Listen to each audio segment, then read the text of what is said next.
Parrot పిలుస్తావా? నోరు ఎత్తక book కుక్కేస్తాను దేవసాలోడా. నన్నే తిడతావరా? మా నాన్న కూడా నన్ను ఎప్పుడు తిట్టలేదు. ఏ మోగోడా కాదు, నేను కడుపులో పడకముందే పోయాడు. మంచి పని చేశాడు, లేకపోతే నీలాంటి వరస్ట్ పిల్లని కన్నందుకు కుమిలిపోయేవాడు. నేనేం చేశానురా? ఏం చేయాలని అడుగుతున్నావా? ఒక ఆడపిల్ల మీద అగాయిత్యం చేసావరా? అసలు ఆడదంటే ఎవరనుకుంటున్నారా? మెల్లో తాలుబట్టు, కాళ్ళకు పట్టీలు, వేళ్లకు మట్టిలు, లంగా, ఓణి, చీర, జాకెట్, ఇది కాదు ఆడదంటే. వెంకటలక్ష్మికి ఓ మనసు ఉంటుంది, ఆ మనసు ఒకరిని కోరుకుంటుంది, ఆ కోరుకున్న వాడితోనే గోగించుకుంటుంది. అంతేగాని ఆడబడతాడు గోకూడదు. మళ్ళీ చెప్పు. వెంకటలక్ష్మికి ఓ మనసు ఉంటుంది, ఆ మనసు వాడిని కోరుకుంటుంది, ఆ కోరుకున్న వాడితోనే గోగించుకుంటుంది. ఏడబడతాడు గోకూడదు. మళ్ళీ చెప్పు. నువ్వు ఉండు భయ్యా, నేను చెప్తాను.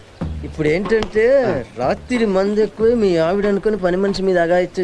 ఆడు చెప్పింది అది కాదు. మరి ఏం చెప్పాడు? అదే వెంకటలక్ష్మి ఏదో మనసు ఉంటుందని, ఆవిడేదో గోకించుకుంటుందని. అర్థమైంది కదా? అదే అర్థం అవట్లేదు. వెంకటలక్ష్మి మనసుకు నాకు సంబంధం ఏంటో అని. ఒప్పుకుంటావా, నాలుగు పీకమంటావా? ఎక్కడ గొడవరా బాబు, నాకు లేనిపోయింది. ఎదవ్యాక్షన్ చేయకు. సార్, ఈ లెటర్ మీకు ఇమ్మన్నారు. లక్ష్మి రిజైన్ చేసేస్తున్నావా? రిజైన్ చేయడం ఏంటి? అవునులే, ఇలాంటి